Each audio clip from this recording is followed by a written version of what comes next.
जय साईं राम। आप सभी साईं भक्तों को बाबा के आशीर्वाद से आज मैं आपको एक भक्त का अनुभव सुनाना चाहती हूँ। वो मैं जिसका एक्सपीरियंस सुना रही हूँ ना, वो इस चैनल का हिस्सा है ही। उनको हम जनरली एडिटर भैया बोलते हैं। अब ये आप गेस करो, जो लोग कई सालों से सुन रहे एक्सपीरियंसेस को, वो मुझे गेस करके बताएंगे कि ये मैं किसका एक्सपीरियंस सुना रही हूँ।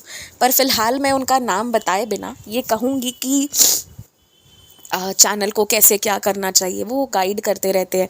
उनकी ब्लेसिंग्स है, उनकी बेस्ट विशेस है, जिसके कारण मुझे लगता है कि चाहे हम रोज़ बात करें या ना करें, लेकिन हाँ, मुझे लगता है कि वो एक ड्राइविंग फोर्स है जो चैनल को आगे लेकर जा रहा है। कुछ लोगों की ब्लेसिंग्स होती हैं ना, जो हिडन होती हैं, whether you talk to them every day और नॉट, वो मैटर नहीं करता।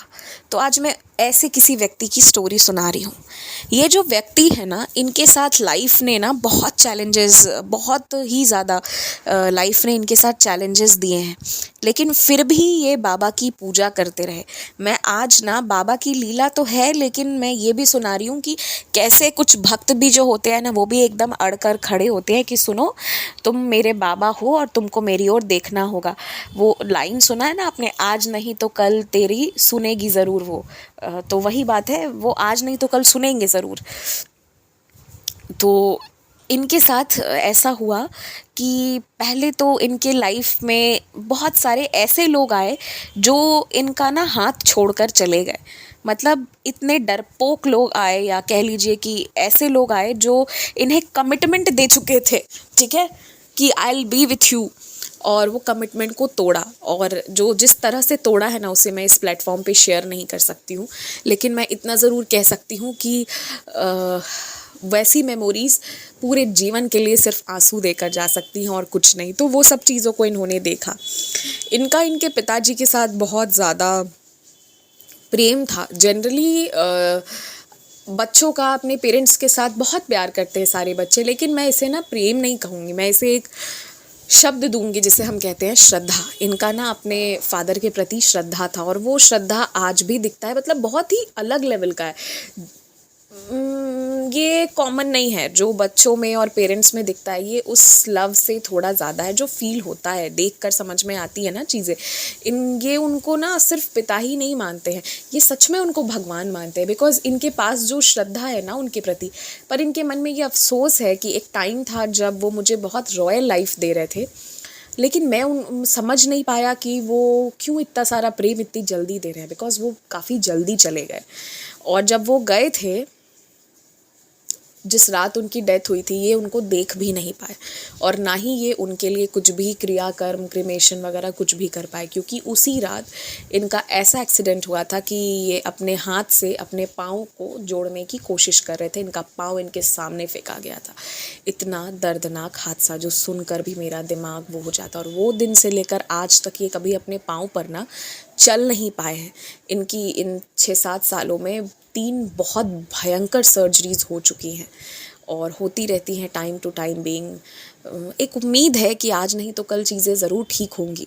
लेकिन जो मैं आपको बताना चाहती हूँ वो ये है कि इनकी ज़िंदगी ना का वो एकदम अभी अच्छा समय ये देख रहे थे, पर अभी कुछ लोग छोड़ कर जाना शुरू हुए थे, वो सब ठीक था। लेकिन इनके फादर का जाना ना, इस उस दिन के बाद से मैंने ये फ़ील किया कि भैया की ना जीने की चाहत में थोड़ी सी कमी आ गई, थोड़ी ज़्यादा कमी आ गई। एवरी डे वो अपने फादर को मिस करते हैं, एवरी डे उनको रिपेंट होता है कि मैं उनको कुछ कर नहीं पाया जितना कि वो मुझे प्रेम करते थे। मैं ये बता नहीं पाया कि मैं आपसे कितना प्यार करता हूँ। वो इस तरह चले गए, और मैं उन भैया को इस चीज़ का भी रिपेंटेंस होता है कि मैंने कभी क्रीमेशन भी नहीं करा उनका। लेकिन पता है क्या, अगर ऐसा आपके साथ किसी के साथ भी हुआ है, भगवान ना करे हो, कि आप रिपेंट करते हो कि आई कुडंट डू दिस, तो भी आप आत्मा की शांति के लिए, पूर्वजों के लिए आप पूजा कर सकते हो, और उसमें कोई प्रॉब्लम नहीं है। और मुझे लगता है कि वो करना चाहिए हमें। हमारे आसपास कौन है जो हमारे पूर्वज हैं, कौन है जो आज तक परेशान है, हो सकता है तो आप उनके लिए कर सकते हो, और आपके मन में जो गिल्ट है ना उसे आप दूर कर सकते हो। बाबा ने ना इनकी बहुत परीक्षा ली, बहुत ज़्यादा। एक टाइम पे इनको ऐसा लगने लगा था कि घर के लोग भी ढंग से नहीं रह रहे हैं, और फिर घूम फिर कर जिम्मेदारी इन्हीं के ऊपर आती है हर चीज़ की, कि तुम्हारे कारण तुम दिस एंड दैट। मतलब देखिए जो जिम्मेदारी लेता है जिम्मेदारी उसी के पास आती है। लेकिन बाबा की कृपा ये रही ना कि इस सारे बुरे वक्त में बाबा इनको जीवित रखे, जब ये जीना नहीं चाहते थे। इतनी गलत चीज़ें, ये जिस वक्त अपने शरीर का कंट्रोल खो दिए, उस वक्त इनके फादर का भी डेथ हो गया, इससे बुरा क्या हो सकता था। और फिर अपने लोगों ने अपने तरीके से इनको बताना शुरू किया कि हम तुम्हारे कितने अपने हैं। सबके साथ होता है, इसलिए कोई छुपी हुई बात नहीं है। जब आप बुरे वक्त में आते हो तो आपको अपने अपनों का भी अच्छा खासा एहसास होता है, अच्छी खासी परिभाषा मिलती है। आपने क्या किया था और आपके साथ क्या किया जा रहा है, ये डिफरेंस देखने को मिलता है बहुत। कुछ लोगों के साथ ये होता है, भगवान ना करे किसी के साथ हो। बट इन सारी चीज़ों में ना जो कृपा इनके साथ हुई वो ये हुआ ना कि बाबा इनको फिर भी रखे, जीवित रखे। एक टाइम पे फिनेंशियल क्राइसिस भी इन्होंने देखा कि मैं कैसे चीज़ों को मैनेज करूँगा। पर इन्होंने ना, मैं एक बात कहूँगी, एक पल को मैं बाबा से नाराज़ हो जाती हूँ, I get negative at times, a lot of times rather, लेकिन भैया ने ना अपनी सेवा कभी नहीं छोड़ी। ये बहुत अच्छे दर्शन वगैरह डालते हैं और इन्होंने अपनी सेवा जारी रखी। सेवा बस इन्होंने पकड़ा रखा, उसे इन्होंने कभी छोड़ा नहीं। मतलब इतना बुरे से बुरा समय होता था इनके पास, फिर भी भैया ने ना सेवा जारी रखी। कुछ पता नहीं, कल का पता नहीं, आज का पता नहीं, लाइफ इज़ हाईली अनप्रेडिक्टेबल। कभी कभी ना कुछ अंधियारे ऐसे आते हैं ना हमारे दरवाजे पर कि वो बस, आप कितनी भी दीपक जला दो वो रोशनी होने ही नहीं देते हैं। वही इनके साथ हो रहा था, बट स्टिल इन्होंने जो है वो सेवा जारी रखी। और आज अभी भी उनका सर्जरी हुआ है। मैं आप लोगों से रिक्वेस्ट करूँगी कि प्रे करिए कि ये सर्जरी पे सर्जरी तो होती जा रही हैं, पर वो ठीक हो जाए, उनके पाँव वगैरह में वो कंट्रोल आ जाए कि वो फिर से चल पाए। बाबा चाहेंगे तो कुछ भी हो सकता है और हम सबके प्रेयर्स में बहुत शक्ति है। लेकिन ना बाबा की जो उन्होंने सेवा जारी रखी, उसने इनका समय बदला, इनको हिम्मत दी कि ये सर्जरीज करा पाए, इनको हिम्मत दी कि ये पुनः जीने की कोशिश कर पाए। और इन्होंने पुनः प्रयास किया। जब फाइनेंशियल क्राइसिस से इंसान गुजरता है, शरीर में प्रॉब्लम है, अपने लोग हैं नहीं है, बहुत चुनिंदा लोग रह गए हैं, तो उससे बुरा कोई समय नहीं होता। बट इन्होंने उसमें भी बाबा की सेवा की। भले इनके लाइफ में एक ही दो अपने लोग थे, लेकिन उन्होंने बाबा की सेवा की। और सेवा का नतीजा ये हुआ, उसकी कृपा ये हुई, उसकी लीला ये हुई कि बाबा ने इनको पुनः इतना लायक बना दिया कि तुम अपने पाँव पे खड़े हो पाओ, इन द सेंस फाइनेंशियली आर्थिक रूप से बाबा ने इनको फिर धीरे धीरे ठीक करना शुरू किया। और मतलब कुल मिलाकर बहुत कष्ट का दौर आया। शायद दूसरा कोई व्यक्ति होता तो वो जीता नहीं, लेकिन इन्होंने ना हार नहीं मानी, ये जी गए, इन्होंने उस चीज़ को ओवरकम किया। तो यही था इनका एक्सपीरियंस कि किस तरह बाबा ना बुरे समय में भी इनका मनोबल बनाए रखे, and he overcame all those. तो ये था इनका एक्सपीरियंस। और वीडियो क्लोज करने से पहले मैं आप सभी को छठ लोक आस्था का महापर्व छठ पूजा की बहुत सारी शुभकामना, आशीष, बधाइयाँ देना चाहती हूँ।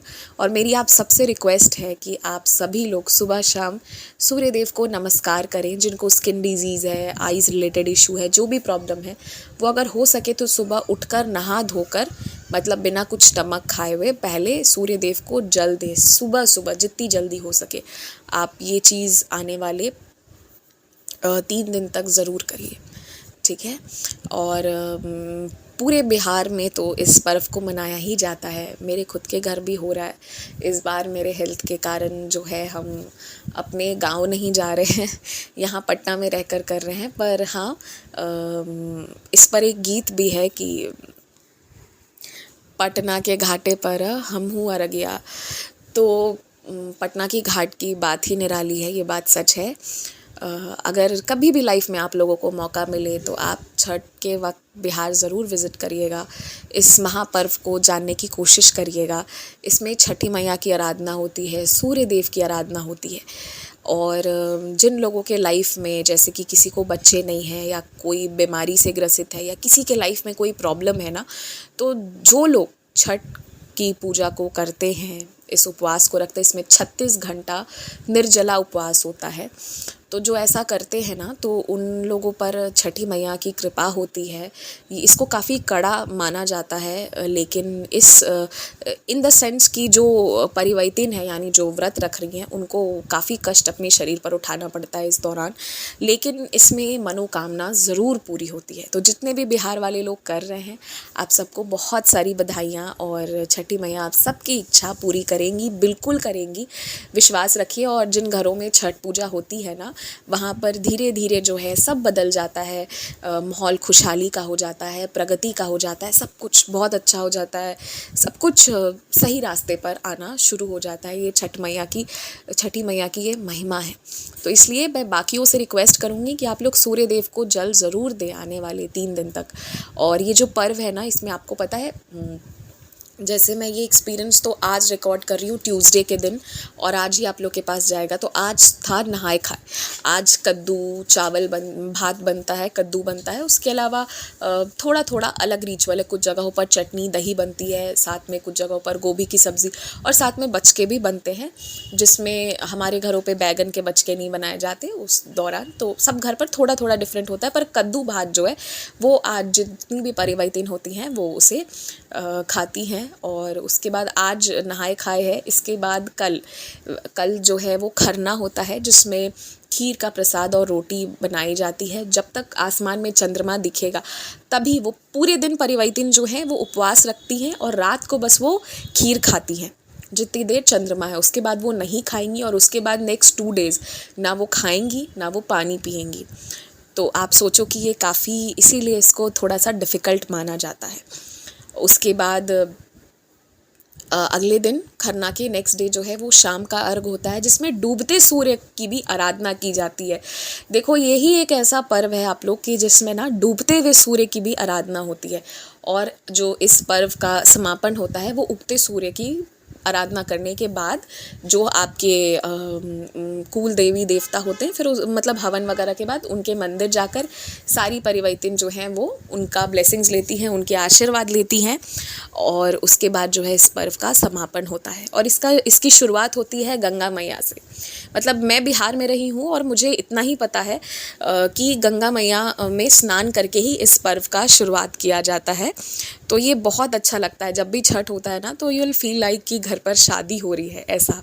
और घर पर इकट्ठे मम्मा, बड़ी मम्मी, छोटी माँ, दादी, बहुत सारे लोग मिलकर छठ करते हैं। तो बहुत अच्छा एक माहौल होता है, और आपको ना इतनी शक्ति मिलेगी कि आप काम भी करते जाओगे, सब कुछ करोगे। हर इंसान अपने लिमिट के आगे जाके सब कुछ करता है, और ऐसा लगता है एक जश्न का मौका है। और यही तो एक मौका होता है जब हम अपने गांव जा पाते हैं। जो अनफॉर्चुनेटली इस बार मुझे डेंगू हो गया ना, तो मुझे डॉक्टर ने बिल्कुल मना कर रखा है, मैं नहीं जा सकती हूँ। पर कोई बात नहीं, घर पर तो हो रहा है ना। माँ की महिमा ही इतनी है कि कम से कम मुझे इतना तो ठीक कर दिया है कि मैं खड़ी हो सकती हूँ, चल सकती हूँ। ज़्यादा देर नहीं, पर थोड़ी देर तो मैं अभी ये कर पा रही हूँ। तो कोई बात नहीं, इस बार यहीं पर हो रहा है, नहीं तो हम लोग भी गाँव जाते हैं। बट मैं आप लोगों को इस व्रत के महिमा के बारे में बताना चाहती हूँ कि आपकी जो भी इच्छा है ना, सब पूरी होगी, आपकी खाली झोली भर जाएगी। इसलिए मैं बार बार रिक्वेस्ट करूँगी आप सभी लोगों से कि प्लीज़ आप लोग ना सूर्य देव को जल दीजिए आने वाले 3 दिन। और उसके अलावा ना जो डूबता सूर्य है उसको भी जाकर नमस्कार करिए। इस व्रत में की खासियत ही यही है कि वो सूर्य देव के ना उगते और डूबते दोनों रूपों को हम नमस्कार करते हैं। और पता है, इससे आप एक लाइफ लेसन भी लीजिए। अगर आपके अंदर सूर्य सा तेज है, सूर्य से गुण है ना, तो आप उग रहे हो या डूब रहे हो, आपको नमस्कार किया जाएगा। मैं कोई कंपैरिजन नहीं कर रही, पर एक एग्जाम्पल देती हूँ। रतन टाटा जी, वो थे तब भी उनका नमस्कार किया गया, वो चले गए तब भी किया गया, और आगे भी हमेशा किया जाएगा उनके कर्मों के कारण।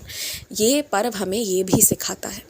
और हमें वो हम कितने लोग भगवान को सामने से देखे, मुझे नहीं पता, सबने नहीं एक्सपीरियंस किया होगा, मगर सूर्य देव जो है वो साक्षात ईश्वर का वो रूप है जो हमें प्रतिदिन दर्शन देते हैं। तो उन्हें वैसे भी नमस्कार करना चाहिए। और आपकी जो भी प्रॉब्लम होगी ना, स्किन इश्यूज़, आई साइट, जो भी है, सब ठीक हो जाएगी, सारी प्रॉब्लम्स ठीक हो जाएंगी। सूर्य देव की महिमा ऐसी है कि वो सब ठीक कर देंगे। बस आप लोग उनको जल ज़रूर अर्पण करिए अगर हो पाए तो, और सच्चे मन से उन्हें नमस्कार करिए। ठीक है, मैं जब भी प्रार्थना करती हूँ तो ऑफ़ कोर्स हम सारे लोग अपने लिए मांगते हैं, लेकिन मैं आप सबके लिए भी दुआ करती हूँ। कुछ लोगों ने जो मुझे पर्सनली मैसेज किए हैं, किसी के घर पर कोई बीमार है, किसी के घर पर किसी के जीवन साथी ने उनका हाथ छोड़कर किसी और का हाथ थाम रखा है, 2-4 लोगों का मेरे दिमाग में है। मैं सबके लिए प्रार्थना करूँगी, जिनको मैं नहीं भी जानती हूँ, आप मुझे सुन रहे हो, मैं आप सब के लिए प्रार्थना करूँगी। जिनका नाम मुझे पता है मैं उनके लिए भी प्रार्थना करूँगी, जिन लोगों को मैं नहीं जानती पर आप सारे लोग सुन रहे हैं तो मैं आप सब के लिए प्रार्थना करूँगी। आप सब भी बस सूर्य देव को नमस्कार करिए, उनकी शक्ति को जानिए और इस पर्व, इस महापर्व का रियल जो एसेंस है ना, वो तभी उतर कर आएगा जब इससे आप अपने आप को भी कनेक्ट करेंगे। आप ये जानेंगे कि आप अलग नहीं हैं, आप में भी बहुत शक्ति है। इस ब्रह्मांड में जितनी चीज़ें हैं वो सारे एलिमेंट्स आपकी बॉडी में प्रेजेंट हैं, तो आप जो चाहोगे ना आप कर सकते हो, आज भी कर सकते हो। तो इसलिए हारना नहीं है, जीवन में संघर्ष आ सकता है पर हमें पुनः खड़े होना है। आज का एक्सपीरियंस भी कुछ ऐसा ही था जो मैंने सुनाया आप लोगों को। तो बस इसी के साथ जय साई राम। अगर मुझे मौका मिला, क्योंकि अभी छठ के कारण काफ़ी बिज़ी रहने वाली हूँ, तो मैं अभी पुराने वाले रिकॉर्डिंग्स ही अपलोड करूँगी, पर इफ़ इन केस मैंने फ्रेश रिकॉर्डिंग्स अपलोड करी तो मैं आपको इस पर्व से जुड़ी स्टोरीज़ भी सुनाऊँगी। तब तक के लिए जय छठी मैया और अपना अपना ध्यान रखिएगा।